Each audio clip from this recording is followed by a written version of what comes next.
हम लोग प्रार्थना करेंगे। हमारे स्वर्ग के परमेश्वर, तू जो पवित्र है, तूने अपने पुत्र प्रभु यीशु को संसार में इसलिए भेजा कि वो पाप की प्रभुता के ऊपर अपनी हुक्म जमा सके, प्रभु शैतान के अधिकारों के ऊपर वो अपनी हुक्म जमा सके। प्रभु हम जानते हैं शैतान आज नाराज है हम सबसे, क्योंकि पहले प्रभु उस घर के बारे में, उसके घर के बारे में बात करने जा रहे हैं।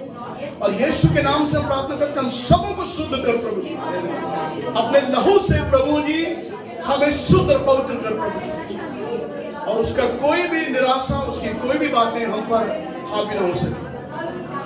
हम सबों की आप सहायता करें प्रभु यीशु मसीह के नाम में मांगते हैं, आमीन।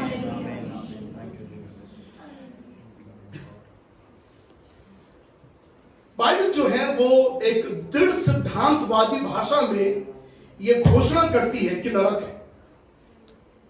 बहुत से लोग नहीं मानते हैं कि नरक है।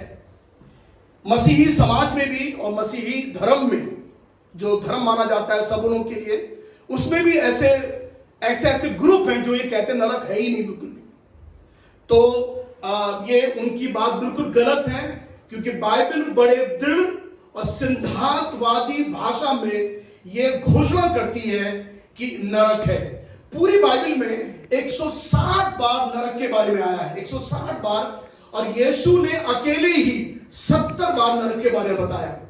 और जितना प्रचार प्रभु यीशु मसीह ने स्वर्ग के बारे में नहीं किया, जितना प्रभु यीशु मसीह ने नरक के बारे में प्रचार किया है। आपको मालूम है, यीशु ने चेतावनी के रूप में कहा है ताकि हम वहां ना जाएं।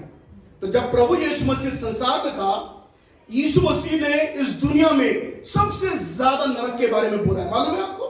आप जो नहीं जानते, जो बाइबल नहीं पढ़ते, जिनका अध्ययन नहीं है, जिनकी थियोलॉजी बहुत कमजोर है, मैं कहना चाहता हूं, यीशु ने प्रभु ने क्यों अपने जमाने में, अपने समय में, अपने 3.5 साल की सेवा में नरक के बारे में क्यों बताया? इसीलिए प्रभु चाहता है ताकि हम वहां ना जाए। हाँ जी, ताकि हम वहां ना जाए, है ना जी। देखिए, एक बड़ी बात है जो प्रभु यीशु को सुझाव है। मैं चाहता हूं आप ध्यान दें, इस बात को समझने के लिए मुझे बहुत टाइम लगा। प्रभु यीशु को सुझाव आपके लिए क्या है? तेरा सारा शरीर नरक में ना डाला जाए, इसलिए ठोकर खिलाने वाले अंगों को काट कर अपने पास से फेंक दो। यीशु मसीह ने मत्ती के 5:30 पद में कहा है। क्यों यीशु मसीह ऐसा क्यों बोल रहा है कि जो तुम्हारे अंग तुमको ठोकर खिलाते हैं, यीशु ने कहा उन अंगों को काट के फेंक दो। 2 प्रकार के अंगों के बारे में प्रभु यीशु ने कहा, मत्ती की पुस्तक में कहा है। पहली बार प्रभु ने कहा तेरा दाहिना हाथ, तब प्रभु ने कहा तेरी दाहिनी आंख। ये 2 शब्दों के बारे में प्रभु ने बोला है। और आप जानते हैं ये 2 चीजें हैं जो हमको पाप करवाती है ना जी। ये 2 चीजें हैं जो हमको नरक में डाल सकती हैं। यीशु ने कहा इनको निकाल कर फेंक दो, क्योंकि तुम्हारे लिए एक हाथ कटा हुआ स्वर्ग में जाना तेरे लिए अच्छा है, इसके बरी तो पूरा साबुत शरीर में होकर और तू नरक की आग में डाला जाए, और नरक की आग तेरे लिए भयानक है।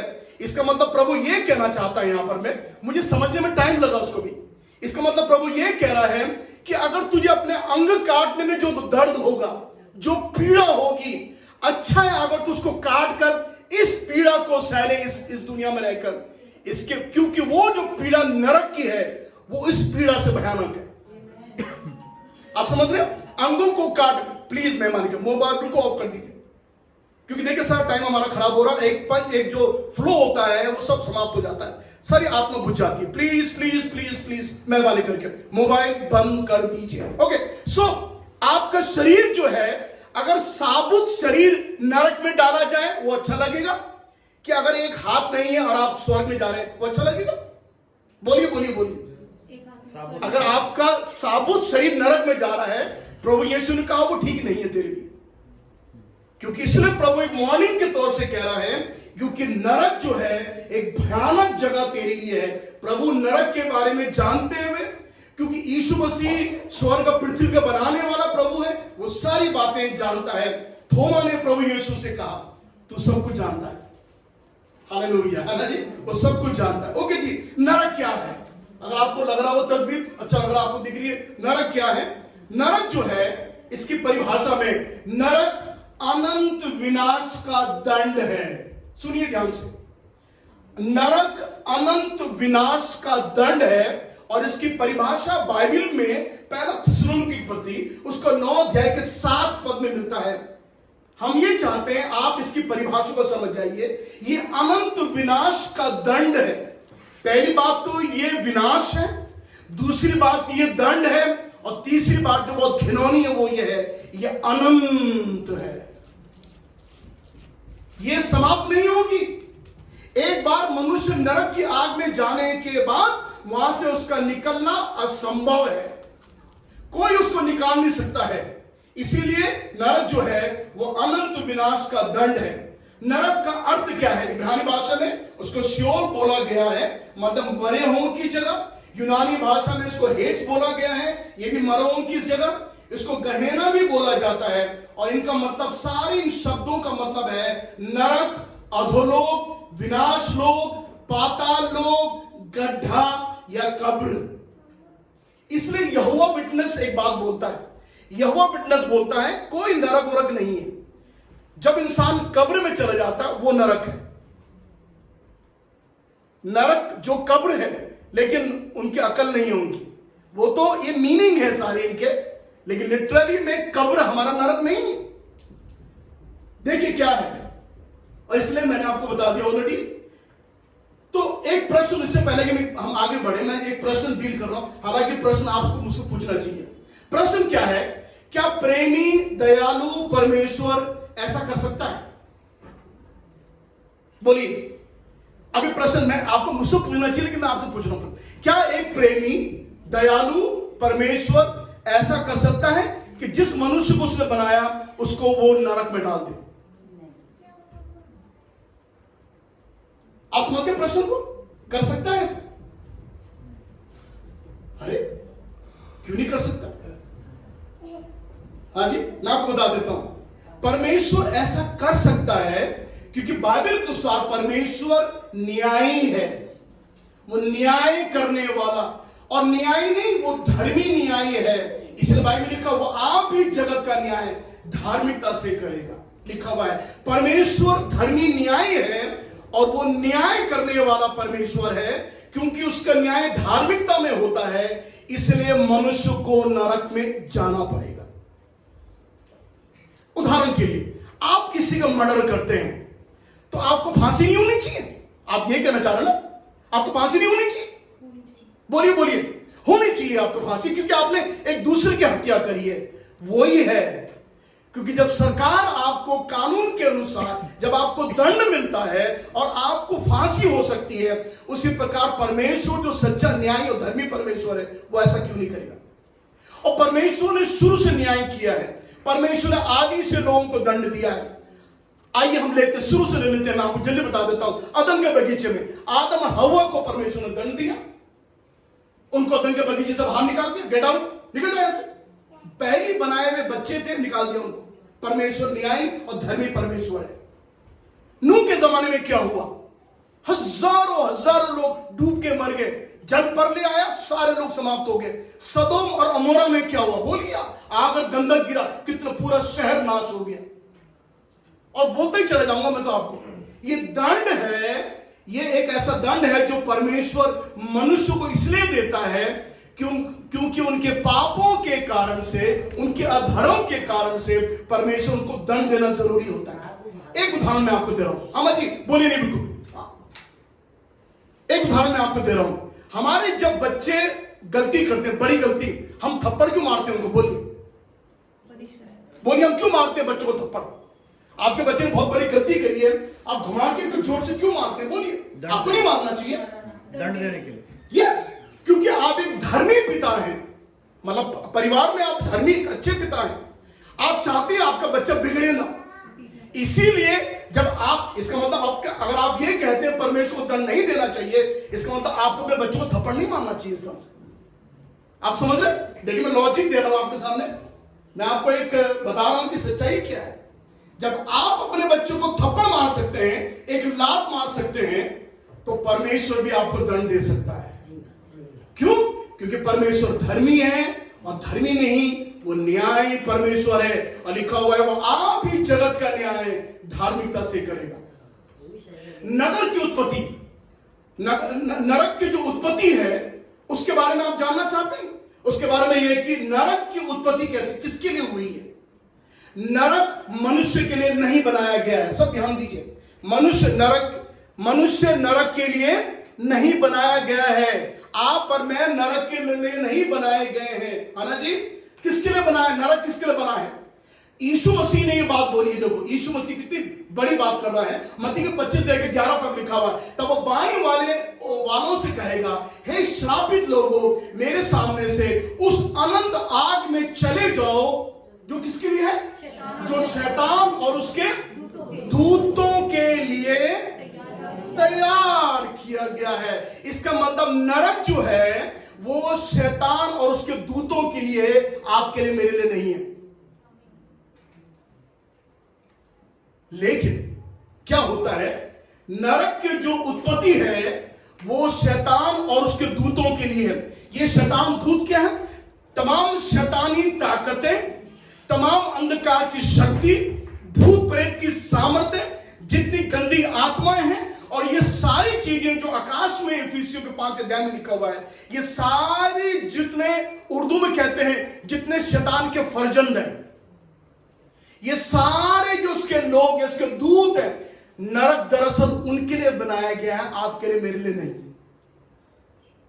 परंतु मनुष्य अपने किए हुए पापों के कारण खुद ब खुद नरक में जा रहा है। समझ गए आप इस बात को? समझ गए आप? नरक आपके लिए, मेरे लिए नहीं बना है। किसके लिए? शैतान उसके दूतों के लिए, तमाम उन भूत प्रेत के लिए। एक समय आएगा जब प्रभु यीशु मसीह सारी शैतानी ताकतों को नरक में छोड़ देगा।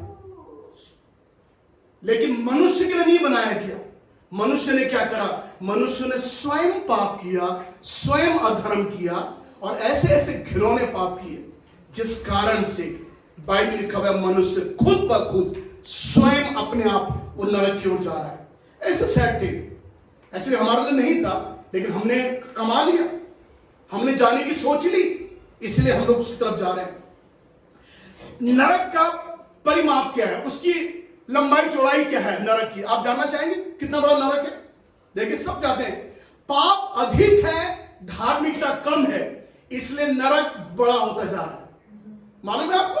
धार्मिकता कम है, पाप अधिक है। ये तो सब जानते हैं आप। पाप अधिक है, बुराइयां अधिक है, धार्मिकता कम ही कम, थोड़ी सी है। इसलिए यीशु मसीह ने कहा, थोड़े हैं जो स्वर्ग के राज्य में प्रवेश करते हैं। थोड़े। मालूम नहीं, मैं आपसे नहीं कह रहा हूं आप विश्वास करो, लेकिन मेरा विश्वास है स्वर्ग बहुत बड़ा नहीं है। आप मत करो विश्वास, लेकिन मैं करता हूं विश्वास। स्वर्ग बहुत बड़ा नहीं है। क्यों? क्योंकि परमेश्वर को स्वर्ग में आलतू फालतू लोगों को ले जाकर स्वर्ग भरना नहीं है। सुट्टा पीने वाले, खाने खाने वाले लोग, गंदे गंदे काम करने वाले लोग, झूठे किस्म के लोग, मक्कार किस्म के लोग, अंधेरे की जिंदगी बिताने वाले लोग, व्यभिचारी लोग, और हर प्रकार के घिनौने अपराध करने वाले लोग, ये वही लोग हैं जिनके लिए नरक बड़ा होता चला जा रहा है। सुनिए, जैसे पाप बढ़ रहा है, बहुत ध्यान दीजिए, ऐसे नरक भी बढ़ता चला जा रहा है। उसका परिमाप जो है वो बड़ा होता चला जा रहा है। बाइबल में इसके पद लिखे हुए, इसलिए अधोलोक ने अत्यंत लालसा करके अपना मुंह हद से ज्यादा पसारा है।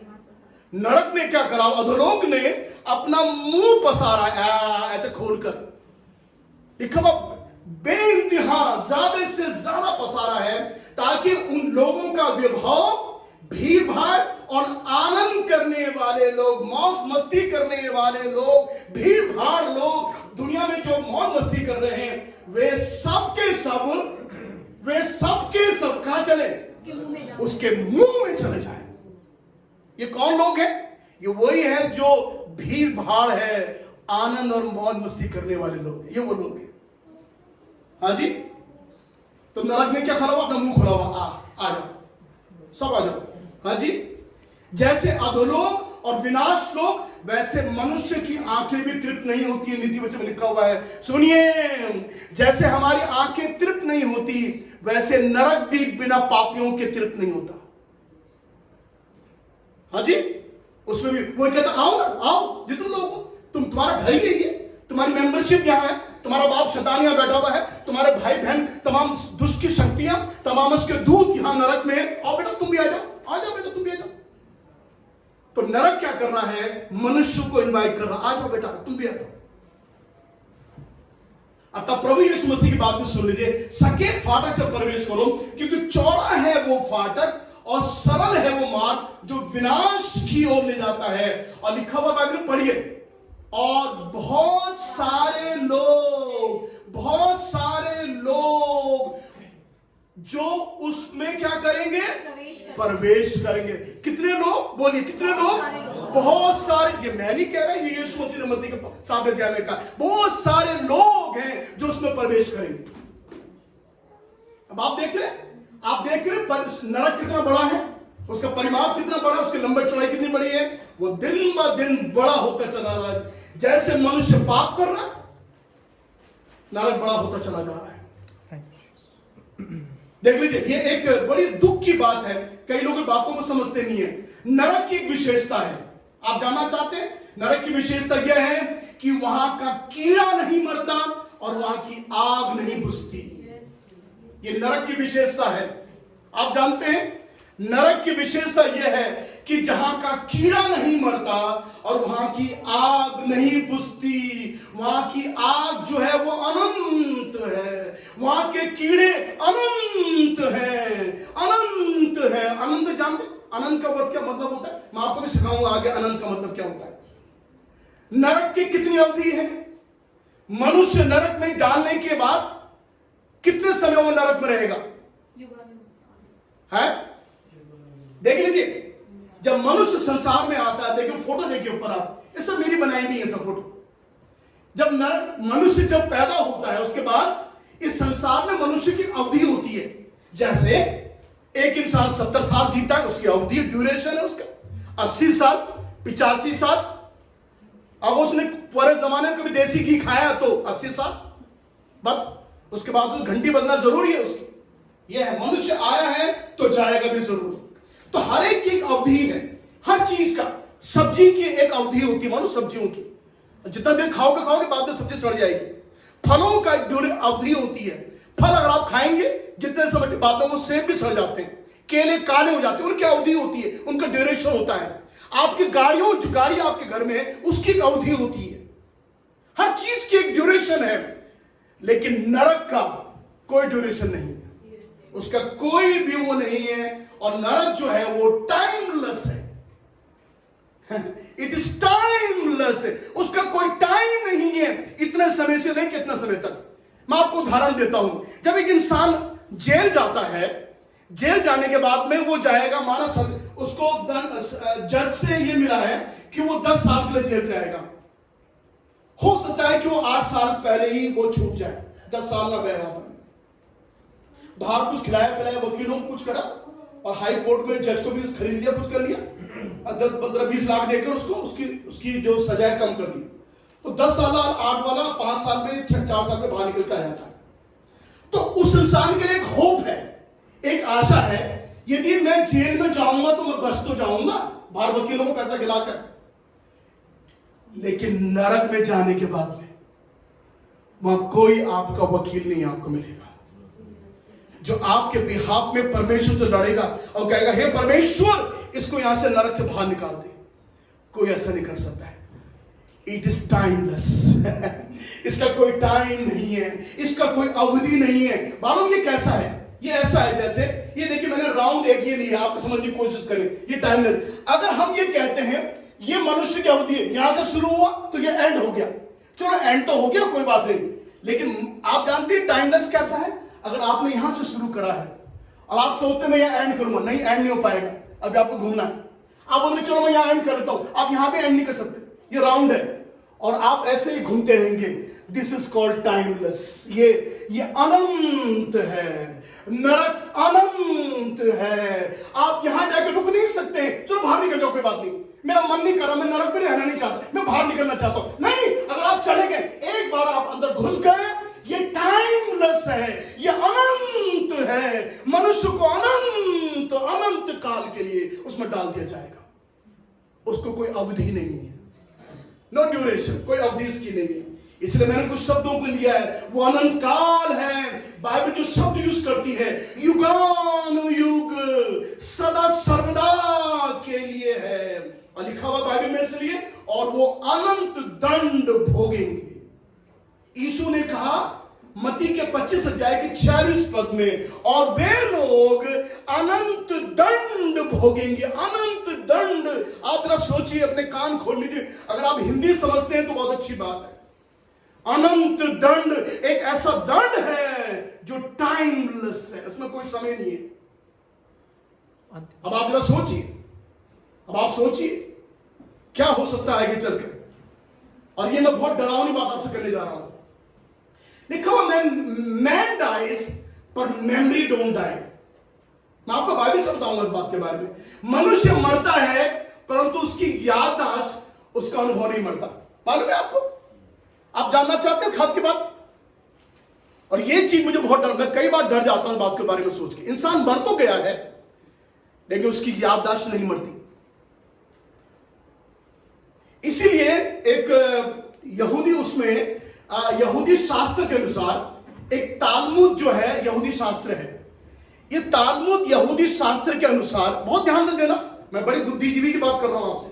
मनुष्य के मरने के बाद उसकी आत्मा 3 दिनों तक पृथ्वी पर रहती है। ये यहूदी शास्त्र जो तालमुद है वो कह रहा है, ये बाइबल में नहीं लिखा हुआ है। यहूदी शास्त्र तालमुद जो यहूदी शास्त्र है, प्रमाणित है, यहूदी गुरुओं ने इसको लिखा है। और इनका मानना है कि मनुष्य मरने के 3 दिन तक उसकी आत्मा पृथ्वी पर ऐसी घूमती रहती है, जो बहुत से लोग मानते हैं।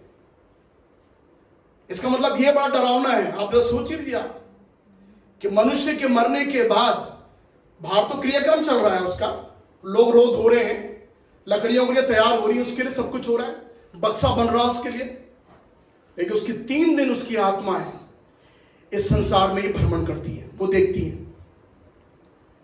उसकी याददाश्त नहीं जाती।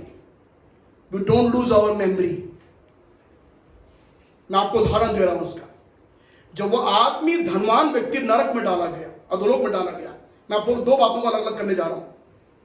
आपको मालूम है उसने क्या कहा इब्राहिम से? मेरे भाइयों। हाँ, देख लो जी, उसने कहा, हे पिता इब्राहिम, मेरे 5 भाई और वो यहां ना आए, प्लीज पापा इब्राहिम, प्लीज मेरे 5 भाइयों के पास कोई भेज दो, किसी पादरी को, पादरी को, किसी प्रचारक को, किसी बाइबल के प्रचारक को जो उद्धार के बारे में संदेश, पापा इब्राहिम, पापा प्लीज प्लीज, मैं दिल नहीं कर। और वो रो रहा था। मतलब आप देख रहे हो उसकी मेमोरी देख रहे हैं। इसका मतलब नरक में जाने के बाद, अधोलोक में जाने के बाद मनुष्य आत्मा में तो होता है लेकिन अपने शरीर की मेमोरी नहीं खोता। हाँ? और दूसरी बात, और उसको प्यास लगी। अरे आत्मा को प्यास कहां लगती? नरक की आग में, ज्वाला में तड़पते हुए अधोलोक में वो पानी के कारण तरस रहा था। अभी हम देखने जा रहे हैं, हम 7 भयानक बातों को देखने जा रहे हैं। और वो प्यास के मारे तड़पता है और वहां पर वो एक एक बूंद पानी की तरस रहा है। हम अपनी मेमोरी नहीं खोते, याद रख लीजिए। और ये बड़ा भयानक होगा। मरने के बाद में हम तो कहते हैं वो बेचारा चला गया, लेकिन उसकी साथ में क्या क्या हो रहा है हमें मालूम नहीं है। और ये खौफनाक और एक भयानक बात है जिसको हमको समझने की जरूरत है आज सुबह। ओके, वर्तमान में मनुष्य की आत्मा 2 जगह चली जाती है। अब आप बहुत ध्यान दीजिए, हम थोड़ा सा और आगे बढ़ते चले जा रहे हैं। जब मनुष्य मरता है इस दुनिया में, चाहे वो कोई क्यों ना होने पाए, उसकी आत्मा तुरंत निकल जाती है उसमें से। और बाइबल के अनुसार वो 2 जगह जाती है अलग अलग। पहली बात, वो फिरदौस चली जाती है, पैराडाइज में। और एक दूसरी जो आत्मा है वो अधोलोक में, शियोल में चली जाती है। मैं आपको समझा दूंगा इस बात के बारे में। देख लीजिए, यीशु मसीह ने स्वर्गलोक के लिए कहा, आज ही तू मेरे साथ स्वर्गलोक में होगा। किससे कहा था? उस डाकू से कहा था, तो आज ही मेरे साथ स्वर्ग में होगा। इसका मतलब आज ही मतलब क्या है कि मरने के बाद ही, तुरंत आज ही एक विश्वासी को, एक संत को, एक धर्मी पुरुष को, स्त्री को स्वर्गलोक मिल जाता है। इसलिए मैं बहुत अच्छी बातें आपको नहीं प्रचार करना चाहता हूं, मैं स्वर्गलोक के बारे में नहीं बोलना चाहता हूं, क्योंकि वंडरफुल विषय एक अलग से है। तो वो जो इस संसार में जिनके आत्मा ने उद्धार पा लिया है, तुरंत से यीशु ने कहा आज ही तुम्हारे साथ स्वर्गलोक में होगा। इसका मतलब हमारी आत्मा निकलकर धर्मियों की आत्मा स्वर्गलोक में पहुंच जाती है। बहुत ध्यान देना इस बात को आप है। और जो लोग पापी हैं और जो अधर्मी हैं, उनकी आत्मा अधोलोक में पीड़ा में उस जगह को रेस्टलेसनेस भी जगह को कहा गया है, जहां पर आराम नहीं है, बेआराम की जगह है, वहां पर मनुष्य की आत्मा चली जाती है। यह वर्तमान में होता है जैसे, क्योंकि अभी स्वर्ग नरक नहीं है, अभी फिलहाल के लिए ये दो जगह हैं जो अलग अलग है। मैं आपको डिफरेंशिएट करके बता दूं थोड़ी देर आगे चलकर। इसको समझ जाइए मेहरबानी करके, इसको समझ जाइए। जब मनुष्य इस संसार में जन्म लेता है, उसकी आयु 70 से 80 वर्ष तक निर्धारित की गई बाइबल के अनुसार। बाइबल में इसको निर्धारित किया गया 70 से 80 वर्ष तक। ओके, तो जब मनुष्य संसार में आता है, मैंने आपको पहले बताया, ये डायग्राम पहले वाला जो मैंने बताया था आपको, वो उसके अगर वो धर्मी है तो उसकी आत्मा स्वर्गलोक में चली जाती है, अगर वो अधर्मी है तो वो अधोलोक में चला जाता है।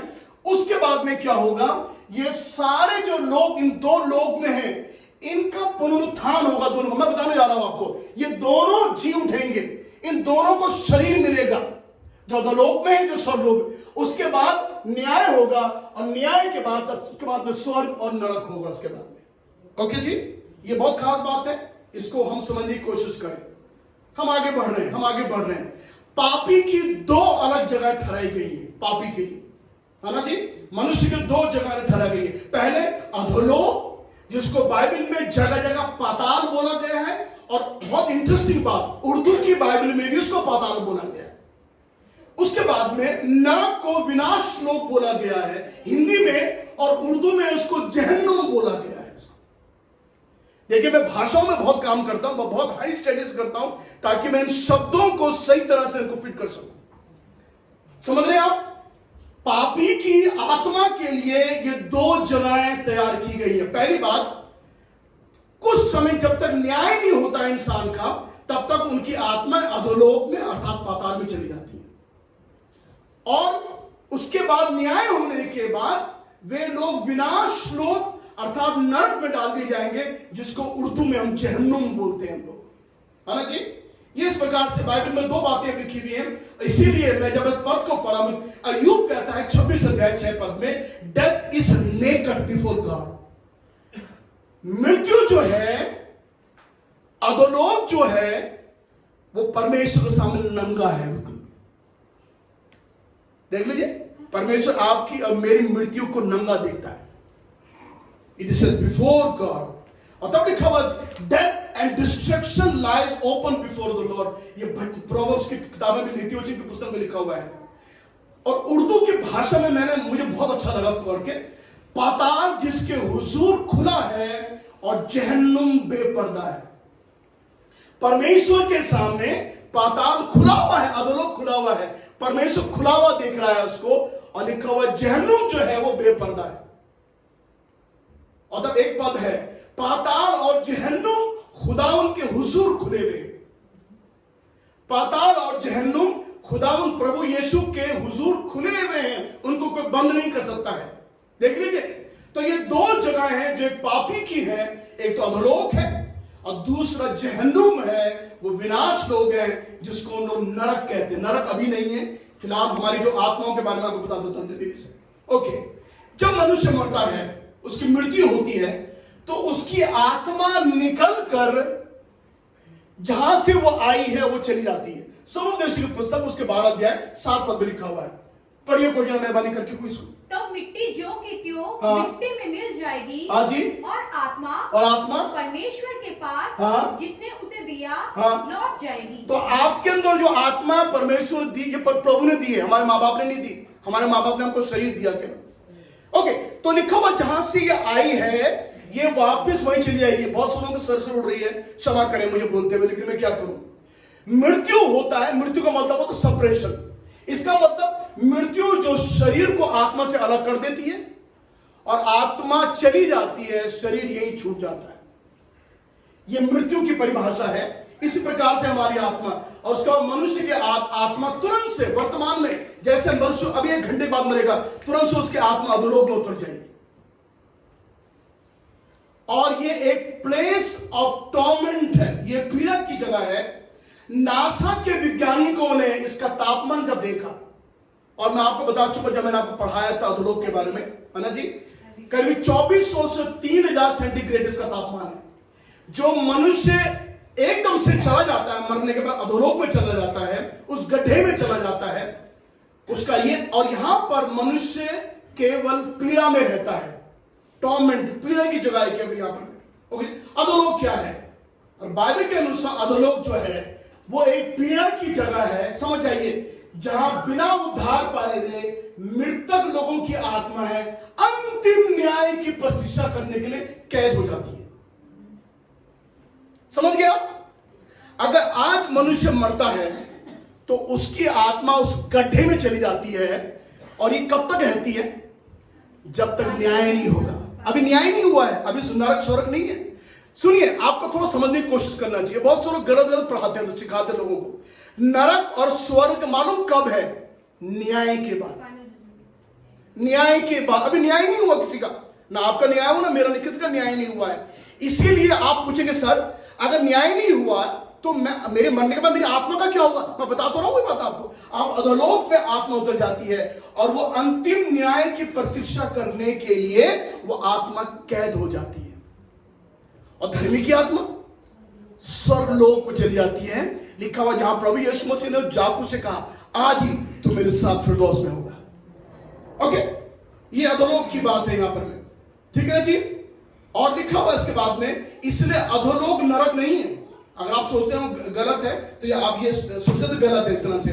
मैं ये कहता हूं, ये मेरी अपनी भाषा में है, अधोलोक कुछ और नहीं है, पर इट्स ए वेटिंग रूम। ये प्रतीक्षा कक्ष है। मालूम है आपको, जब आप रेलवे में यात्रा करते हैं रेलवे से, तो आपकी ट्रेन लेट होती है, आप कहां जाते हैं?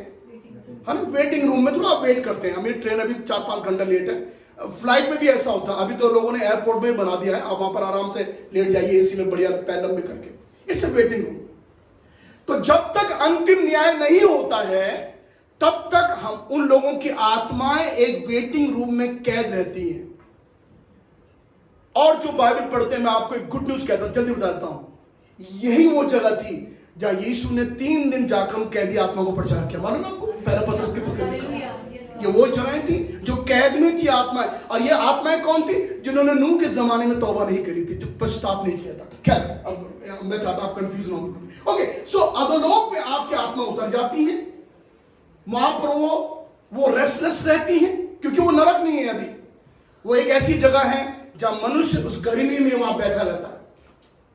और बाइबल में ये सारे पद अधोलोक के बारे में लिखा हुआ, मैं पढ़ना नहीं चाहता, और क्योंकि टाइम नहीं है, मैं आगे बढ़ना चाहता हूं, लेकिन मेरा मन भी कर रहा हूं जल्दी पढ़ दूं। हे कफरनहूम, तू जो अधोलोक तक नीचे जाएगा, अधोलोक में उतरने वाला फिर वहां से नहीं लौट सकता। बाप रे बाप रे बाप रे बाप रे बाप रे। और याकूब ने कहा शोक के साथ, अधोलोक में मैं उतर जाऊंगा, इससे पहले कि मैं वहां जाऊं फिर नहीं लौटूंगा। आप सारे पद आप देख रहे हैं, ये सारे मनुष्य के अधोलोक के लिए हैं, जहां आत्माएं वेटिंग रूम में चली जाती है। अब बाइबल कहती है वो वहां से लौट के नहीं आ सकती, कुछ छुड़ाने वाला नहीं है। और सुनिए, अधोलोक कभी नहीं कहता बस बस बस बस, द्वितीय वचन में लिखा हुआ है। इसलिए दाऊद कहता, परमेश्वर मेरे प्राण को अधोलोक से छुड़ा देगा, क्योंकि तू मेरे प्राण को अधोलोक में ना छोड़ेगा। देखिए सारे पद आप देख रहे हैं, सारे पद कितने रिलेटेड पद हैं। ये वो टेम्पररी बाइबल के पद हैं जो लोग प्रतीक्षा करने के लिए, न्याय की प्रतीक्षा करने के लिए अधोलोक में उनकी आत्माएं चली जाती है। कितना अजीब है ना, बिल्कुल। मतलब एक इंसान दुनिया में मौज मस्ती करेगा, हर तरह के पाप करेगा, और उसके बाद में नरक में जाना चाहेगा? है, यही तो है ना, नरक में जाना चाहेगा।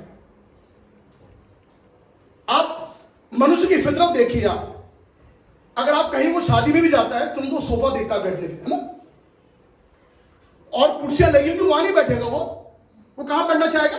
जो बढ़िया सोफे लगे हुए शादियों में, आप वहां जाएगा, तुरंत से बैठेगा, यूं देखता है परिवार को लेकर, कहां बैठूं, ये कुर्सी है ठीक नहीं है, हाँ ये सोफा से, वो सोफे में बैठता है। क्यों? क्योंकि वो अपने लिए अच्छी जगह चाहता है। बेटा ये दुनिया में ठीक है, हाँ वहां जाने में कोई चुनाव नहीं है कि यहां बैठूंगा मैं बैठूंगा, चल वहां चल, बहुत बोल रहा था। ये मनुष्य की एक ऐसी आदत है जो मनुष्य से बंधा हुआ इंसान, अपने लिए अच्छा, अपने लिए बेस्ट। अभी क्या है, मरने के बाद में तुम्हारे लिए अच्छा बेस्ट कोई नहीं है। जो तुम्हारे निर्धारित किया गया है तुम उस अधोलोक में उतर जाओ। 3,500 वर्ष पहले प्रभु यीशु मसीह से बाइबल में अधोलोक की आग की भविष्यवाणी की गई है जो अय्यूब ने की थी। और सुनिए, ये भविष्यवाणी अय्यूब ने प्रभु यीशु मसीह के पैदा होने से करीब 3,500 वर्ष पहले कहा था। और क्या कहा प्रभु ने, उसने अय्यूब ने क्या कहा, भूमि जो है उससे रोटी तो मिलती है, ध्यान रख लीजिए, परंतु उसके नीचे के स्थानों में मानो आग से उलट दिए जाते हैं। वो कह रहा है ऊपर तो हम लोग खाना अनाज पैदा कर रहे हैं पृथ्वी के ऊपर, लेकिन पृथ्वी के निचले स्थानों में क्या है, आग है। 19वीं सदी तक लोग नहीं मानते थे और लोग कहते थे सब बकवास है, लेकिन 20वीं सदी में नासा की खोज के बाद लोगों ने यह मानने लगे हैं ये सब सच है कि मनुष्य जो मर जाता है उसकी आत्मा अधोलोक में उतर जाती है। सुनिए, अब मैं बहुत छोटा कर दिया, बहुत लंबा विषय था, मैंने छोटा कर दिया। अब मैं तुरंत से जंप मारकर, तो जो लोग स्वर्गलोक में चले गए हैं, जो आत्माएं स्वर्गलोक में चली गई हैं धर्मियों की, और जो लोग अधोलोक में उतर गए हैं, ये दोनों को प्रभु यीशु ने कहा दोनों को शरीर मिलेगा। अभी कैसे गए थे, ये आत्मा के साथ में कहते इनको शरीर मिलेगा, ये शरीर को ये लोग पहनेंगे।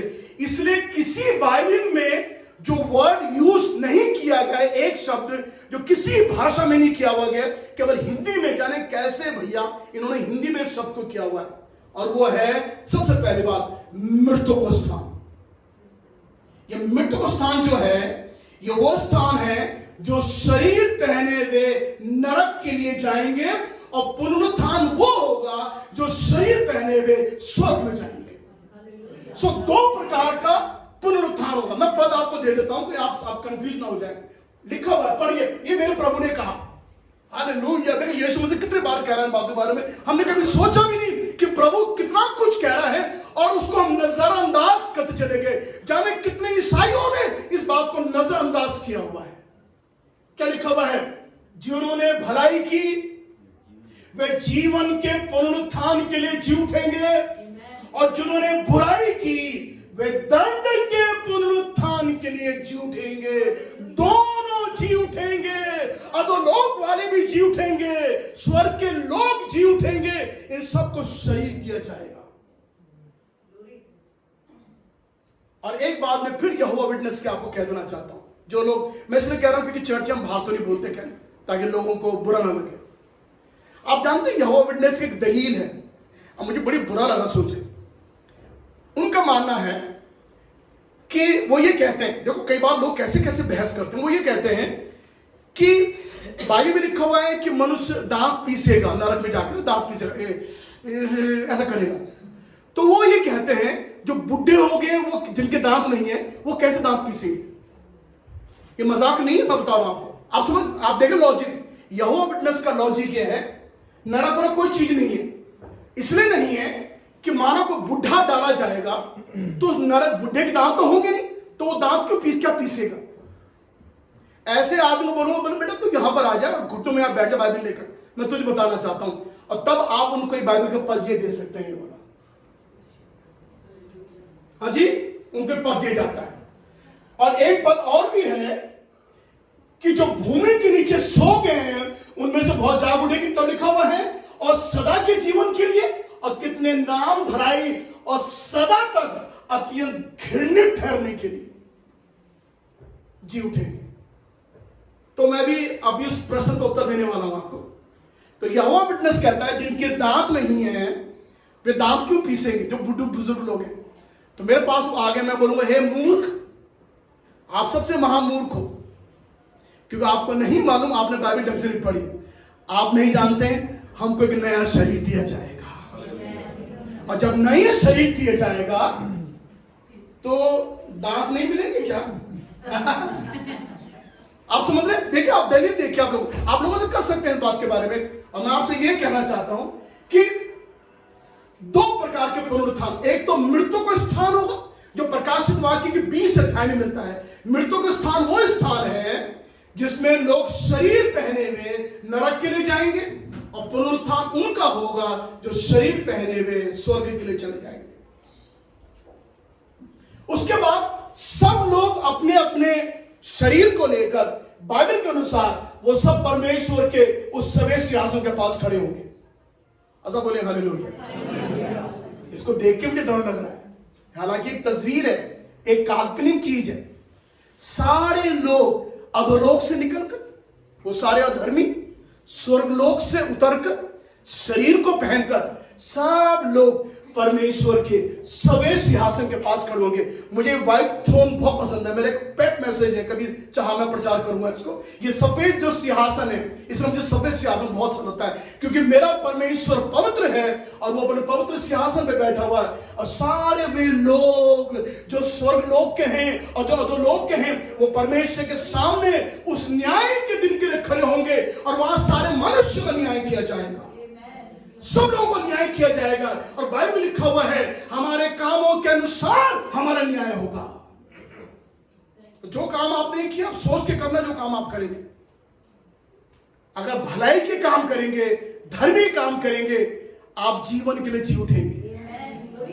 अगर आप अधर्म के काम करेंगे, पाप के काम करेंगे, आप मौत के लिए जी उठेंगे। तो सोचो, सोचने के दिन है आपके पास में। मैं ये चाहता हूं हम इससे पहले हम परमेश्वर के सेवे सिंहासन के पास इकट्ठे हो जाएं न्याय के लिए। हम सबों का न्याय होगा। और तब बाइबल में लिखा हुआ है और पुस्तकें खोली गई। हालेलुया। लिखा पुस्तकें खोली गई और एक पुस्तक खोली गई। आप जानते हैं पुस्तकें क्या है? कभी मौका रहा बताऊंगा। पुस्तकें वो हैं जिसमें हमारे सारे अधर्म के बारे में, हमारे पापों का लेखा जोखा है। कितनी तारीख को कितने बजे तूने क्या किया था, वो सब दर्ज है। मैं एक बात अक्सर कहता हूं, जब आप और मैं हिसाब किताब रखना जानते हैं, हाँ, दाल कितनी की आई थी, चीनी कितनी की आई थी, और उसके बाद सब मिलाकर वो 2000 इतने की बैठी, इतना, उसके बाद सारे आंकड़े हम लोग कंप्यूटर में करते हैं, सारे हिसाब किताब करते हैं। बहुत मैंने कई आप में से कई लोग बहुत तेज हिसाब किताब करने के लिए, ऐसा करके इतना बजे इतना खर्चा निकला, इतना पैसा मैंने वहां लगाया, इतना मैंने वहां दिया, टोटल इतना आया, इसका इतना मैंने खर्चा कर दिया। सारी बातें आप, जब आप दुनिया में रहकर, इस पापी दुनिया में रहकर जब आप हिसाब किताब करना जानते हैं, स्वर्ग का परमेश्वर जो पवित्र है वो आपसे ज्यादा हिसाब किताब करना जानता है, और कोई उसके हिसाब किताब से बचेगा नहीं। वहां हमारे कर्मों का एक एक बिंदु लिखा जा रहा है। मालूम आपको? आप जानते हैं लिखा हुआ पुस्तकें खोली गई, पुस्तकें खोली गई। बाप रे बाप, पुस्तकें, हर एक की पुस्तकें हैं।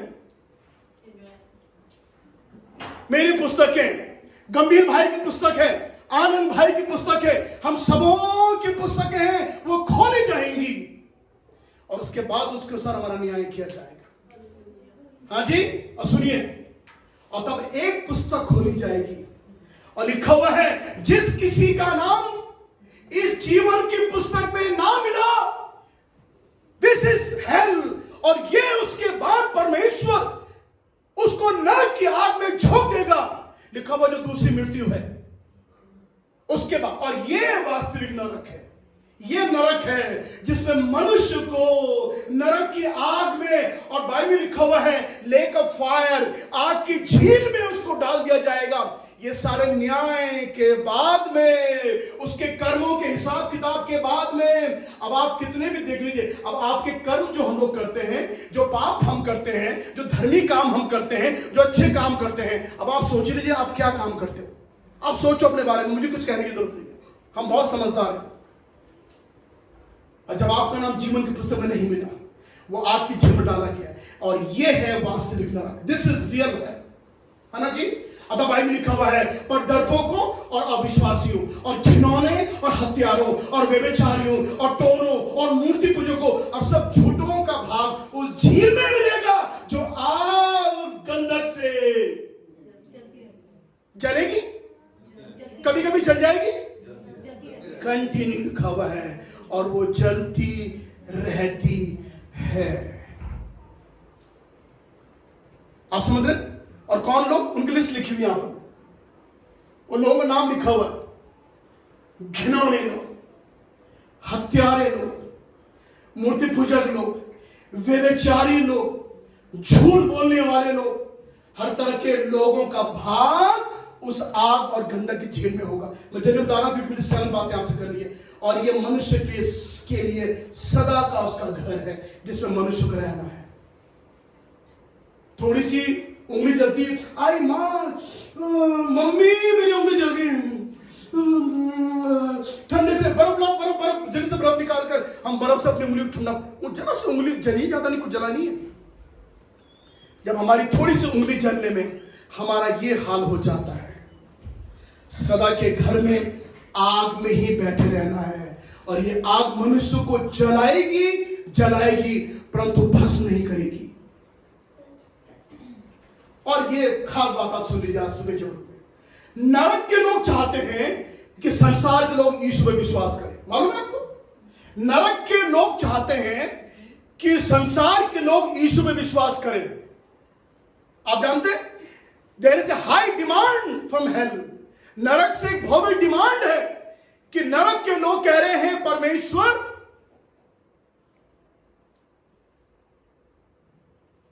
लाखों लोग नरक में परमेश्वर से चिल्ला के गुहार लगा रहे हैं कि प्रचारकों को हमारे घर भेज दो कि वो यीशु में विश्वास करें और वो यहां ना आए।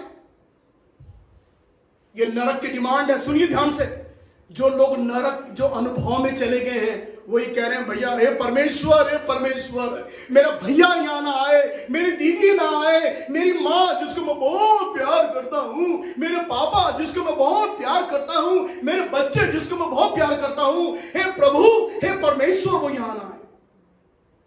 There is a heavy demand in hell. एक जमाने में जो लोग ये कहते थे ना कि भैया जिस धर्म में मैं हूं मैं खुश हूं, अच्छी बात है, आपको सब अपने धर्म में खुश है, बहुत अच्छा लगता है, लेकिन यहां पर कोई धर्म नहीं है यहां कोई धर्म नहीं है। यहां पर एक गुहार है, यहां पर एक चिल्लाहट है, यहां पर एक रोना है, हे परमेश्वर मेरे भाई के घर में भेज दे, मेरी माँ मेरे बाप के घर में किसी प्रचारक को भेज दे ताकि प्रचारक जाके मेरी माँ बाप को प्रभु यीशु बारे बताए और वो उद्धार पाए और वो यहां ना आए। तो there is a heavy demand in hell. आप देख रहे हैं, 4 प्रकार के लोग नरक में डाल दिए जाएंगे। अब ये बहुत बड़ी तकलीफ थियोलॉजी है। 4 प्रकार के लोग नरक में डाल, सबसे पहले शैतान उसके दूत नरक में डाल दिए जाएंगे। जितने शैतान उसके फर्जंद वो डाले जाएंगे। क्रिस बोले जो एंटी क्राइस्ट में डाला जाएगा। अब ये मैं पहले प्रचार कर चुका आपसे। तीसरा, झूठा भविष्यवक्ता, जो झूठी शिक्षा से लोगों को गुमराह कर रहे हैं, वे नरक में डाल दिए जाएंगे। तो 3 प्रकार के लोग ये बाइबल में बताती है, मैं आपको पद देने जा रहा हूं उसका। ये 3 प्रकार के लोग जो हैं, शैतान उसके दूत, क्रिस विरोधी एंटी क्राइस्ट और झूठे भविष्यवक्ता, झूठे प्रचारक, झूठे पास्टर लोग जो झूठी बातें प्रचार कर रहे हैं इन दिनों में। आपका मानो पौलुस क्या कहता है गलतियों के पहले अध्याय में? वो ये कहता है कि जो सुसमाचार हमने तुमको सुनाया है, अगर वो तुमको कोई दूसरा ना सुनाए तो उस पर हाय। इसका मतलब क्या है? सुसमाचार की जो उपयोगिता है वो मनुष्य के लिए बनाई गई है कि सुसमाचार मनुष्य को दिया जाए ताकि वो नरक में ना आए। तो पौलुस कहता है उस बात को समझते हुए, अगर सुसमाचार जो हमने आपको सुनाया है प्रभु यीशु के बारे में, अगर तुम वो ना सुनाओ और कोई दूसरा सुनाओ, तुम पर हाय, वो श्रापित हो। तो ये 3 लोग जो हैं, 3 प्रकार की जो स्ट्रॉन्ग पावर इस संसार की होंगी। शैतान उसके दूत, क्रिस एंटी क्राइस्ट आएगा, मैंने आपको बताया था एंटी क्राइस्ट के बारे में, और झूठे भविष्यवक्ता, जितने झूठे पादरी हैं, जितने झूठे प्रचारक हैं, जो झूठी बातें प्रचार कर रहे हैं, झूठी भविष्यवाणियां कर रहे हैं इन दिनों में। ओ प्रभु छोको, अबे वो तो कुछ है ही नहीं बात, तो कहां प्रचार कर रहा है उसको? और परमेश्वर ने यिर्मयाह से कहा कि झूठे भविष्यवक्ता झूठी भविष्यवाणी करते हैं जो मैंने उनसे नहीं कही कहने के लिए जो मैंने कही नहीं उनसे कहने के लिए वो भविष्यवाणी करते हैं वो लोग। और आज भी लोग वही कर रहे हैं। कितनी भविष्यवाणी लोग चर्चों में कर रहे हैं, लोगों के सामने कर रहे हैं। वो जो बात प्रभु ने उनको बोला भी नहीं, वो खुद बोल रहे हैं, अपने मन से बोल रहे हैं ये झूठे लोग हैं, झूठी शिक्षा बाइबल के देते हैं। तो 3 प्रकार के लोग जाएंगे। सो शैतान, उसके दूत, क्रिस्ट विरोधी एंटी क्राइस्ट और झूठा भरदोता। और आप जानते हो चौथा कौन है? चौथा कोई और नहीं है, वो मनुष्य है। और तब लिखा बाइबल में, और वे रात दिन, ध्यान दीजिए, और वे रात दिन युगान युग पीड़ा में तड़पेंगे, तड़पते रहेंगे। वे रात और दिन, वे रात और दिन, वहां रात नहीं होगी, वहां दिन नहीं होगा, ना वहां गुड मॉर्निंग होगी, ना गुड आफ्टरनून होगा, ना गुड नाइट होगा, वहां कुछ भी गुड नहीं होगा। वे रात दिन युगान युग पीड़ा में तड़पेंगे, तड़पते रहेंगे। बाइबल में लिखा हुआ है, प्रकाश की वाक्य के 20 अध्याय उसके 10-20 पद में लिखा हुआ है। आपको आप देख रहे हैं मनुष्य का हाथ। अब हमको देखना हम किस कैटेगरी में आते हैं। नरक की 7 डरावनी बातें, आप इनको सुन लीजिए दिल से। ये 7 बातें हैं। अभी ज्यादा समय नहीं हुआ, मैंने केवल अभी आपके 40 मिनट लिए, ज्यादा नहीं लिए मैंने आपके।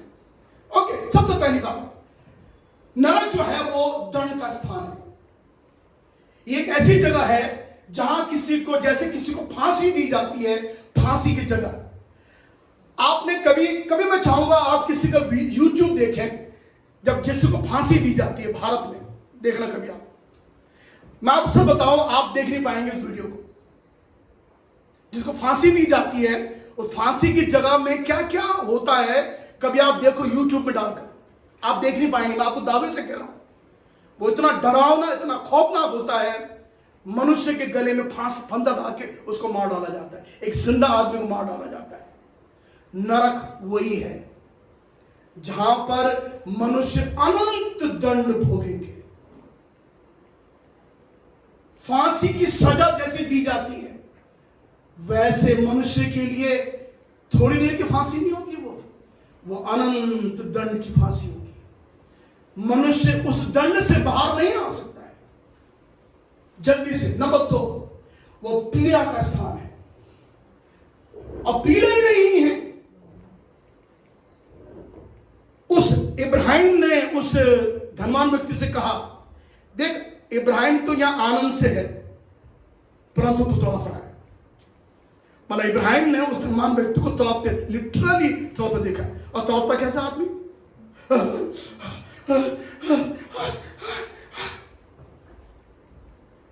तो लिटरली। तो दूसरी बात, 7 भयानक बातें। पहली बात, वो धन का स्थान है, जब मनुष्य को धन मिलेगा। दूसरा जगह जो है वो पीड़ा का स्थान है। पीड़ा कभी अच्छी नहीं होती। पीड़ा, आप जानते हैं पीड़ा कितनी खराब होती है।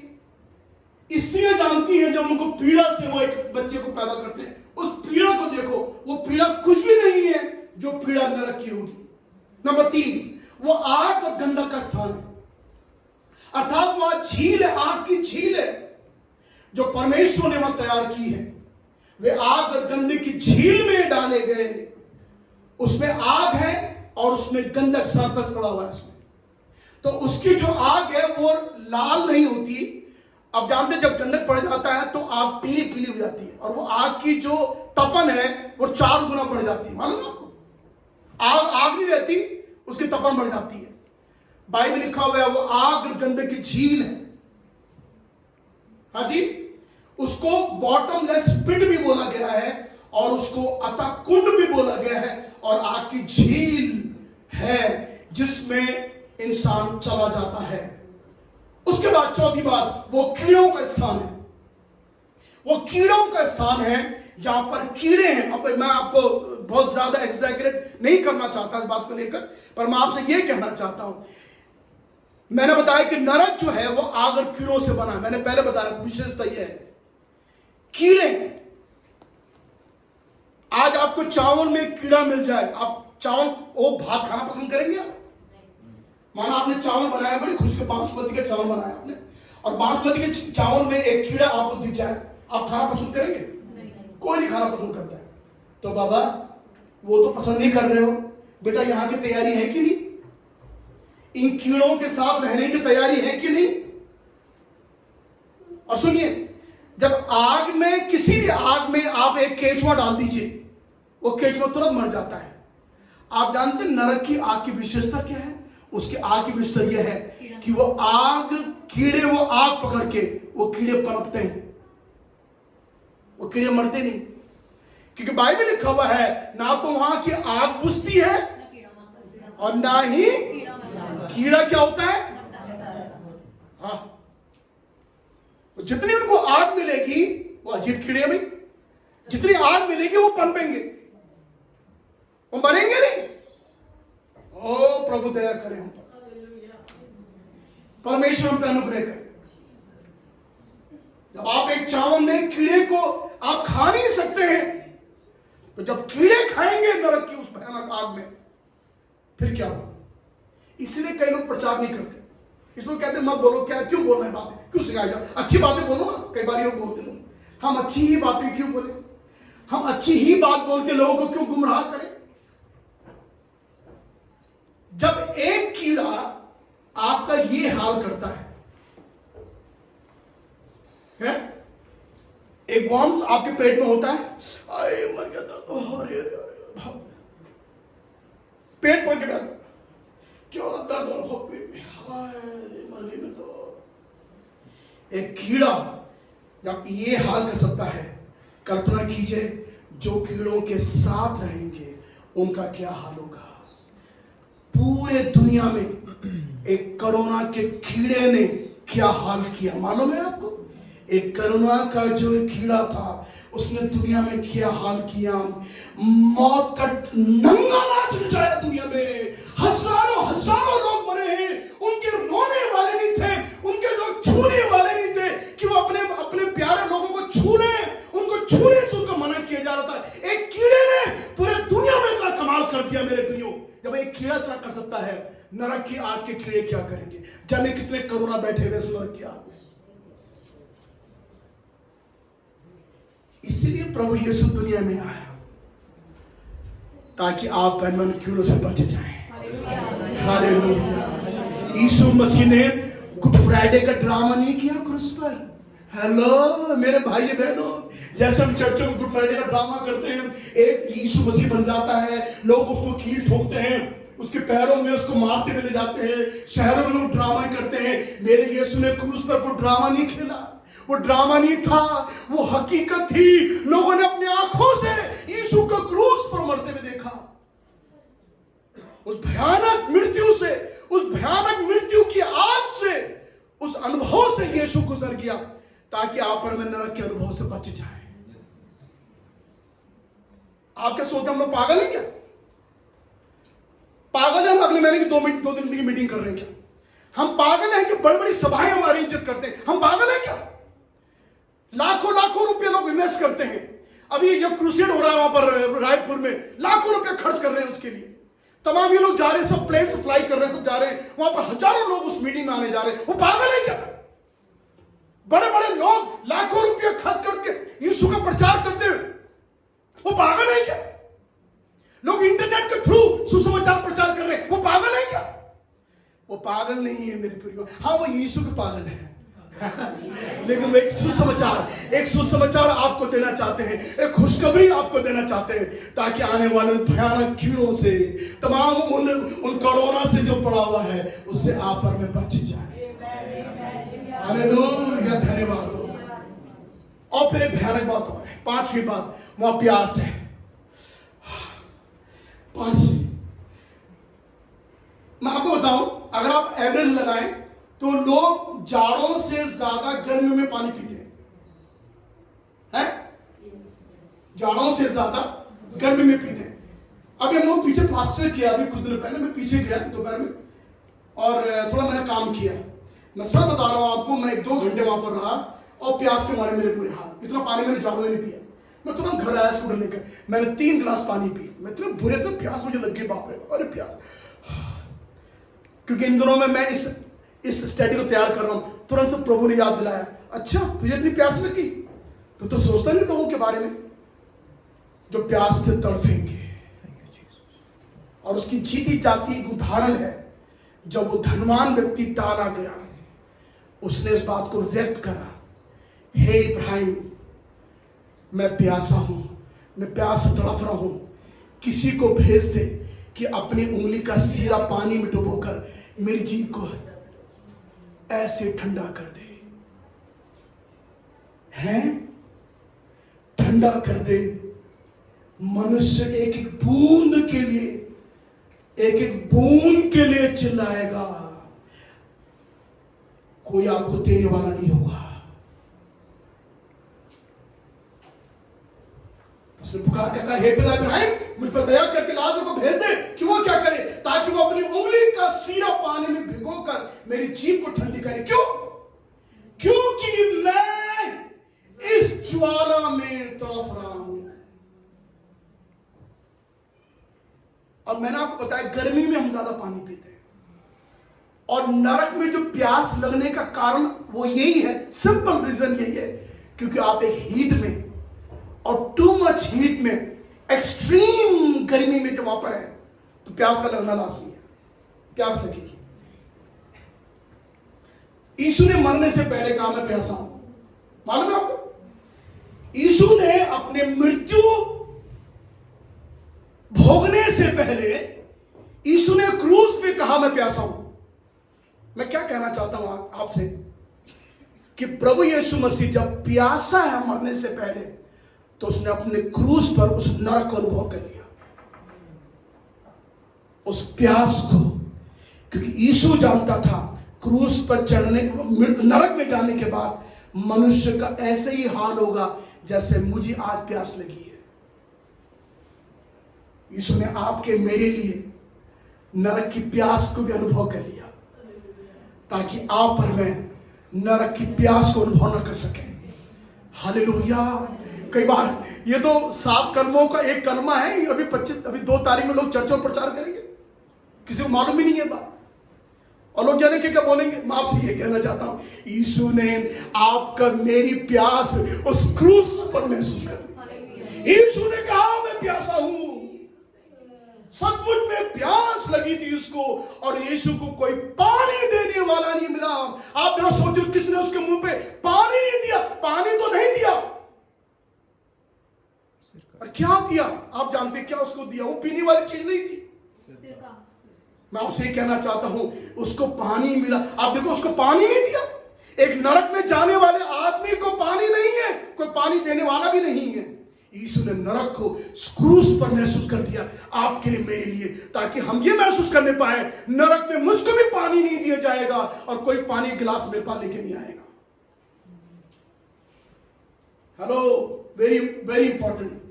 और वे रोने और चिल्लाने का स्थान है। नंबर 6, वे रोने और चिल्लाने का स्थान है। वहां रोना ही होगा, वहां चिल्लाना ही होगा, और कोई आपकी चीख को सुन नहीं पाएगा। इस दुनिया में अगर आप चीखेंगे तो पड़ोसी आपको बचा लेंगे। इस दुनिया में आपको चीखेंगे, आपके पापा आपको बचा लेंगे, आपकी मामा आपको बचा लेगी, आपका पति आपको बचा लेगा, आपकी पत्नी आपको बचा लेगी, आपके बच्चे भागे हुए आएंगे और आपको बचा लेंगे।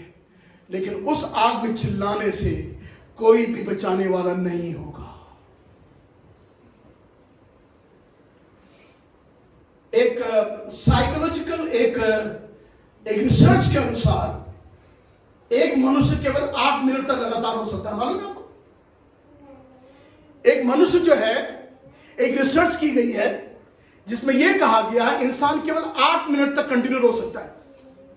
यदि वो 8 मिनट के बाद में और रो रहा है और लगातार रो रहा है, इसका मतलब वो एक it's a sign of depression और मूड डिसऑर्डर। एक बीमारी है जो मेडिकल टर्म में हम यूज करते हैं, उसको एक बीमारी है, उसको डिप्रेशन हो गया उसको, या उसका मूड डिसऑर्डर हो गया, इसलिए वो रो रहा है। और यदि वो आदमी नॉर्मल है तो वो केवल 8 मिनट हो सकता है, मतलब 8 मिनट के बाद उस पर रोने की ताकत नहीं होती है। आप सुन रहे हैं भैया मैं क्या बोल रहा हूं आपसे? आप सब पढ़े लिखे लोग हैं, सब बहुत ज्ञान होते हैं, आप कंप्यूटर के लोग हैं, आप गूगल के लोग हैं। आप एक मनुष्य की जो हद है रोने की, वो केवल 8 मिनट की होती है बस। अगर वो ज्यादा रो रहा है तो डॉक्टर को दिखाना चाहिए उसको कि वो क्यों रो रहा है। सुनिए, जब एक बच्चा रोता है बहुत देर तक तो माँ बाप के तुरंत से कान खड़े जाते हैं, बेटा रो क्यों रहा है? एक नॉर्मल रोएगा, आप सह लेंगे उसको। हेलो, अगर बच्चा आपका नॉर्मल रोएगा आप सह लेंगे उसको, लेकिन बच्चा अगर आपका अब नॉर्मल रोएगा तुरंत से माँ बाप के कान खड़े जाते हैं कि डॉक्टर के पास जाना पड़ेगा, रो क्यों रहा है, बहुत हो रहा है, कोई बात गलत है। मैं सच कह रहा हूं कि झूठ बोल रहा हूं? बोलिए सच। तुरंत से उठाओ बेबी को, अपने बच्चे को, ये बच्चा रो रहा है, ये चुप नहीं हो रहा, भागो ऐसे, तुरंत जाके बच्चे को अस्पताल ले जाएंगे। डॉक्टर साहब देखो मेरा बच्चा रो रहा है। हर चीज की एक हद होती है, हर चीज की एक सीमा होती है।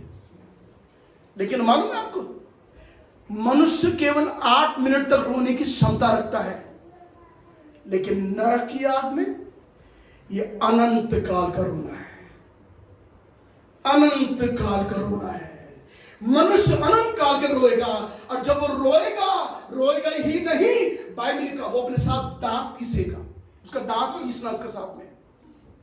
इंग्लिश में लिखा हुआ नैशिंग ऑफ टीथ, और ग्रीक लैंग्वेज में जब मैंने उसको समझने की कोशिश करी, यूनानी भाषा में नैशिंग ऑफ टीथ को बोला गया है बिटर क्राइम। और वो इसलिए रोएगा क्योंकि आग की लौ के कारण से, जो आग का लौ जो ज्वाला होगी, उस कारण से मनुष्य अपने दांत पीसेगा।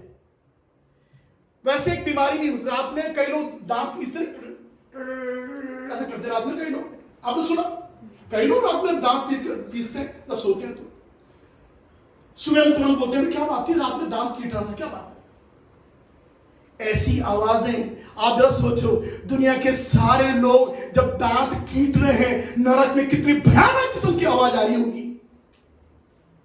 सब लोग दांत कीट रहे हैं, पीस रहे हैं, क्योंकि आग की ज्वालाएं उनको दांत पीस रहे, मजबूत कर रही है। और ये मत्ती के 25 अध्याय के और 30 पद में प्रभु यीशु ने कहा, सब मेरा प्रभु बोल रहा है, हालेलुया यीशु मसीह के लिए। और आखिरी बात, वो अंधेरा स्थान है, इट्स अ डार्क प्लेस, ये अंधेरे का स्थान है। नरक में वहां पर बल्ब भी लगे, मोटे मोटे बल्ब, बहुत मजा आ रहा है, हाइड्रोजन ले आओ जी ताकि घर में खूब रोशनी हो जाए।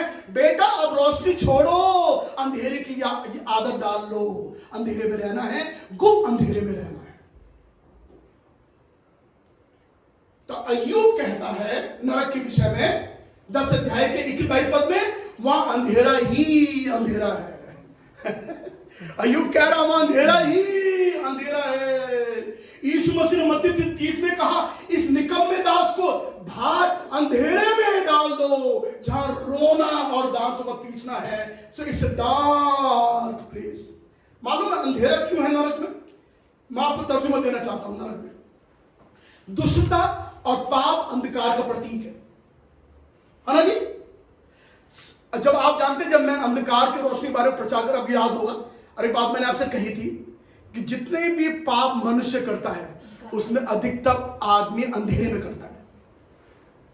जितने भी गंदे पाप होते हैं, जितनी बड़ी बड़ी डकैती होती है, जितने गंदे गंदे व्यभिचार होते हैं, यूरोप कंट्री में जाइए आप, वहां पर कितने भयानक किस्म के व्यभिचार होते हैं, डिफरेंट तरीके से लोग व्यभिचार करते हैं, और ये सारा अंधेरे में होता है। सो दुष्टता और पाप जो है वो अंधकार का प्रतीक है। जेल की अंधेरी कोठरी में संगीन कैदी को रखा जाता है, मालूम है आपको। और मुझे कुछ लोग हैं, मुझे शायद ऐसा मुझे मालूम नहीं चला, मुझे मालूम नहीं, परिस्थिति नहीं है। नेल्सन मंडेला, आपको मालूम है जब जेल में थे उनके पास जो जगह थी रहने की, आप जानना चाहते हैं? उनके पास इतनी बड़ी कोठरी थी, ऐसे अंधेरी कोठरी, इतनी बड़ी कोठरी थी, और वहां वो यूं खड़े रहते थे जेल के अंदर, वो निकल नहीं सकते थे, अंधेरी कोठरी में से खड़े रहते थे। और बाइबल के अनुसार मनुष्य जो है वो ऐसे ही कैद में, ऐसे अंधेरी कोठरी में चला जाएगा। आप जानते हैं क्यों है? क्योंकि प्रभु यीशु ने यूहन्ना के 3 अध्याय 19 पद में कहा, क्योंकि मनुष्य ने ज्योति से अधिक अंधकार को प्रिय जाना। मनुष्य इसलिए भी नरक में जाएगा, इसलिए वो अंधेरे में रहेगा, क्योंकि इंसान को दुनिया में अंधेरा बहुत पसंद था। अब बेटा अंधेरे में रहे हो ना, अंधेरे के काम किए हैं, अब अंधेरे में जाओ। अंधेरा बहुत पसंद करते थे ना, अंधेरे का काम क्यों किए हैं ना तुमने? अब जिंदगी भर के लिए, सदा सर्वदा के लिए उस अंधेरे में चले जाओ। इस बात को समझ आइए, ये बहुत महत्वपूर्ण चीज है। जब मनुष्य संसार में पैदा होता है, पैदा होने के बाद उसको अधोलोक में जाना जरूरी है। कोई भी इंसान जो पैदा होता है, उसके पैदा होने के बाद उसको अधोलोक में जाना जरूरी है, क्योंकि उसका नाम अधोलोक में दर्ज हो जाता है। मैं आपको उदाहरण दे देता हूं। जब एक घर में हमारा बच्चा पैदा होता है, माना शर्मा खानदान में कोई बच्चा पैदा हुआ, तो वो कौन होगा? वो त्यागी होगा, गुप्ता होगा, कौन होगा? रुद्र। कौन क्या होगा? वो शर्मा होगा। वो बायोलॉजिकल शर्मा होगा। आप समझ रहे थे? वो शर्मा ही होगा, कुछ और दूसरा नहीं होगा। इसका मतलब जो दुनिया में पैदा होता है वो अधोलोक में उसका जाना जरूरी है, क्योंकि वो अधोलोक के लिए संसार में आ गया है। हम पाप के कारण से संतानों को उत्पन्न करते हैं। हमारा जो स्वभाव है वो पाप का है। इसलिए दाऊद कहता है, मैं पाप के साथ अपनी माता के गर्भ में पड़ा। तो जब एक संतान उत्पन्न होती है, वो पाप के प्रभाव में पैदा होती है, पाप की इच्छाओं में पैदा होती है, वो शरीर से पैदा होती है।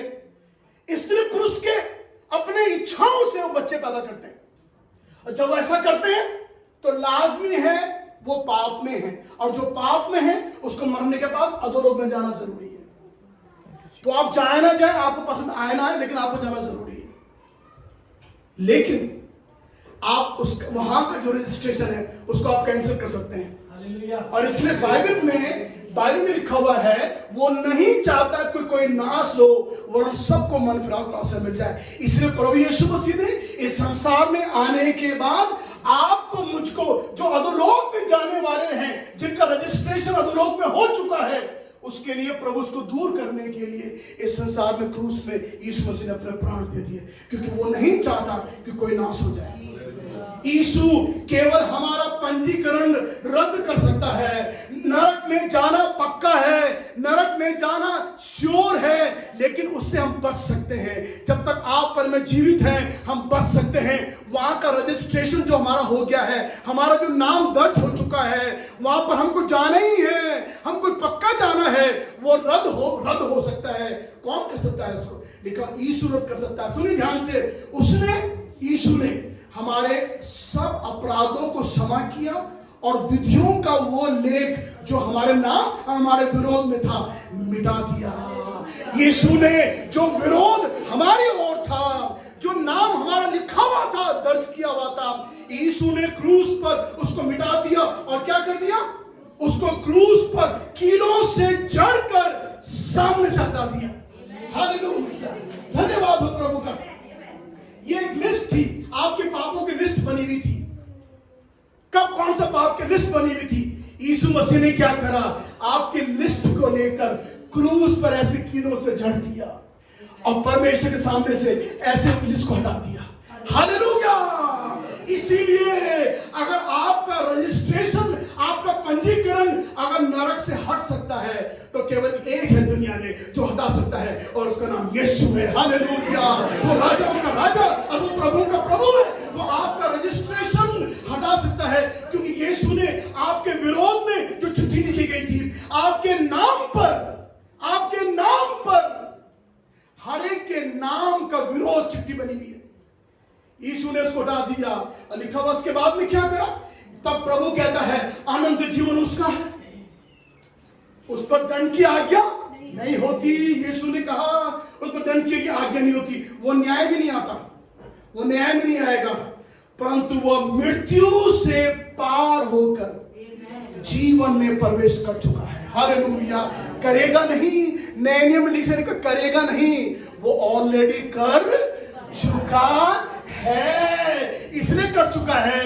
यीशु ने सारा विरोध उसका दूर कर दिया। नरक का रजिस्ट्रेशन यीशु ने कैंसिल कर दिया। जब इस दुनिया में एक पापी उद्धार पा लेता है, जब वो प्रभु यीशु को अपना उद्धारकर्ता के रूप में ग्रहण कर लेता है, आपका मालूम क्या होता है? आपका विरोधी लेटर जो आप पर तैयार किया गया है, वो परमेश्वर के सामने तो फाड़ देता है। नहीं, अब ये यहाँ का नहीं है, अब ये स्वर्ग का हो चुका है। हालेलुया, धन्यवाद होने पाए। इसलिए मैं आपसे आज सुबह कहना चाहता हूं, अधोलोक में जाने का रजिस्ट्रेशन कैंसिल हो सकता है। अगर आप चाहते हैं, अगर वो कैंसिल होने के लिए, तो आज सुबह प्रभु चाहता है कि वो कैंसिल करे। इस बात को और समझ जाइए, नरक हमारी दूसरी मृत्यु है। बाइबल में नरक को दूसरी मृत्यु बोला गया है, और किसी ने उसको खुद समझाया है। मैं समझा देता हूं आपको। जो एक बार जन्म लिया वो 2 बार मरेगा। वो शरीर में मरेगा, फिर वो नरक में मरेगा। जो एक बार जन्म लिया है वो 2 बार मरेगा। कैसे मरेगा? एक शरीर में मरेगा, एक नरक में मरेगा। हाँ जी, आप समझ जाइए इसको। और जो 2 बार जन्म लेगा वो शरीर में और आत्मा में, जो जन्म ले लेगा शरीर में लेगा, फिर वो आत्मा में लेगा, नया जन्म पाएगा, वो केवल एक बार मरेगा। हालेलुया। कोई नहीं सिखाएगा बातें आपको। इसलिए जो इंसान एक बार जन्म लिया है वो 2 बार मरेगा। एक तो वो शरीर में मरेगा और दूसरा वो नरक के आग में मरेगा, क्योंकि नरक दूसरी मृत्यु बाइबल में लिखा गया है। और जो 2 बार जन्म लेगा इस दुनिया में, मतलब एक तो वो माँ बाप से लेगा और दूसरा पवित्र आत्मा से नया जन्म लेगा, उद्धार पाएगा, उसका जीवन बदल जाएगा। वो केवल एक बार मरना है शरीर में, उसके बाद स्वर्ग लोक में उसको जाना है। हालेलुया, धन्यवाद हो प्रभु का। आप समझ गए इस बात को? आप समझ गए? सब बोले हालेलुया। ओके, हम आगे बढ़ रहे हैं। यीशु को स्वीकार करने वाले नरक में जाने से बच जाते हैं। मालूम जब क्या होता है? जब प्रचार होता है और यीशु मसीह के बारे में प्रचार किया जाता है, उद्धार के बारे में प्रचार किया जाता है, और जब प्रचारक कहता है कि कौन कौन प्रभु यीशु ग्रहण करेगा, और जितने हाथ दिखाई देते हैं, आप जानते हैं हाथ कौन से हाथ हैं? ये वही नरक में पड़े हुए लोगों के हाथ होते हैं जो नरक जाने से बच जाते हैं। पास्टर, मैं अपना मन खोलता हूं। भाई, मैं अपना मन खोलता हूं। आज मैं अपना मन प्रभु यीशु को सौंप देता हूं। आज एक खास बात मैं आपसे करने जा रहा हूं। आप अपने जीते जी अपनी मंजिल चुन रहे हैं। हाँ जी, देख लीजिए, ये 2 चॉइस हैं। आपको यहां भी मरना है तो स्वर्ग लोक में जाना है। अगर आप यहां मरते हैं तो आप विनाश लोक में जाते हैं। Now you need to choose your destination. आपको अपनी मंजिल को चुनना है। मरना दोनों बक्से बनेंगे, लेकिन जाना कहां है? उस स्वर्गलोक में जहां आनंद ही आनंद है। अच्छा, एक बड़ा दुर्भाग्य की बात मैं कहना चाहता हूं आपसे। स्वर्गलोक में परमेश्वर है, यहां परमेश्वर नहीं है। अच्छी बात नहीं। यहां श्राप है, वहां श्राप नहीं है। यहां आशीषें हैं, वहां आशीषें नहीं है। ये एक बहुत दुखदायी बात है। तो आपको चुनना अपनी मंजिल को, ये बहुत इंपॉर्टेंट बात है। मरना मनुष्य को है, लेकिन कहां जाना है? स्वर्गलोक में या उस विनाश लोक में जाना है, आपको चुनना है। निर्णय आपका है, निर्णय आपका। अगर आप जहां भी जाना चाहते हो, इस बाइबल में लिखा हुआ कि अभी वो उद्धार का दिन है। अभी वो उद्धार का दिन है। अब मैंने बहुत से प्रचारकों को कहते सुना, today is the day of solvation. मैं कहता हूं बाइबल ठीक कर लो अपनी आप, ये अपने बच्चों को सही करो। Today is the day of solvation नहीं है बाइबल में लिखा हुआ है। बाइबल में लिखा हुआ है now is the day of solvation. अभी वो उद्धार का दिन है। 215 पत्री के 6 अध्याय के 2 पद में लिखा हुआ है, वो अभी है। टुडे तो बहुत लंबा होता है, टुडे में 24 घंटे होते हैं। प्रभु कह रहे नाउ, ये मोमेंट, नाउ, राइट नाउ उद्धार का समय है। इसलिए जो समय प्रभु आपको दे रहा है, उसका निर्णय आपको लेना है। अब आपको निर्णय लेना है। 2 लड़के हैं, एक लड़का शराब पीता है, जुआ खेलता है, कई बार जेल जा चुका है। एक लड़का है जो प्रार्थना करता है, भक्ति का जीवन बिता रहा है। इन दोनों में से कौन सी लड़की, इन दोनों में से किसको आप अपनी लड़की देना चाहोगे? बोलो आप दिल से बोलिए, सोच समझ के बोलना। आप एक अच्छे माँ बाप हो, आप अपनी लड़की इन दोनों में से किसको देना चाहोगे? उसको दोगे जो लड़का जेल जा चुका है, जेल में रहा 1 साल तक, वो जो रोज शराब पी के सिगरेट पीता नशा करता है, जिसको जो गुंडागिरी करता है, आप अपनी लड़की उसको देना चाहोगे? या आप अपनी लड़की उसको देना चाहोगे जो प्रभु के सामने ठहर के आंसू बहा के प्रभु की जिंदगी बिता रहा है? किसको देना चाहोगे अपनी लड़की? सोचिए बात के बारे में। ये वही चुनाव है जो मैं आपसे कह रहा हूं। ये वही चुनाव जो मैं आपसे कह रहा हूं। निर्णय आपके ऊपर है। आज सुबह के वक्त में आप निर्णय ले लीजिए, जहां आप जाना चाहते हैं। प्रभु आपकी अगुवाई करेगा। लिखा हुआ मृत्यु तक वो मेरी अगुवाई करेगा। प्रभु आपको छोड़ेगा नहीं, प्रभु आपको त्यागेगा नहीं। प्रभु चाहता है कि आप एक सही निर्णय लेकर आप सचमुच में अपना जीवन उस स्वर्गलोक में बिताएं। अधोलोक में जाइए। अधोलोक में जाने के बाद वहां से न्याय के बाद में जब आप नरक की आग में डाले जाएंगे तो नरक की 7 डरावनी बातें मैंने आपके आगे रख ली। वो सारी भयानक बातें हैं और वो सब बाइबल में लिखी हुई हैं। अगर आप वहां जाना चाहते हैं तो आपका स्वागत है। अगर आप नहीं जाना चाहते हैं तो अभी बहुत उद्धार का समय है। अभी आप अपना मन प्रभु के लिए खोल सकते हैं। यदि कोई चाहता आज सुबह कि वो अपना मन प्रभु यीशु के लिए खोले कि प्रभु धन्यवाद देता हूं तेरे त्याग और बलिदान के लिए, तेरे क्रूस पर बहे हुए लहू के द्वारा मेरा उद्धार हो सकता है। प्रभु जी, मेरा पंजीकरण जो हुआ है नरक में वो बदला जा सकता है। प्रभु जी, वो कैंसिल हो सकता है। आप मेरी सहायता करें प्रभु। मैं अभी आपको अपना उद्धारकर्ता के रूप में मैं स्वीकार करना चाहता हूं।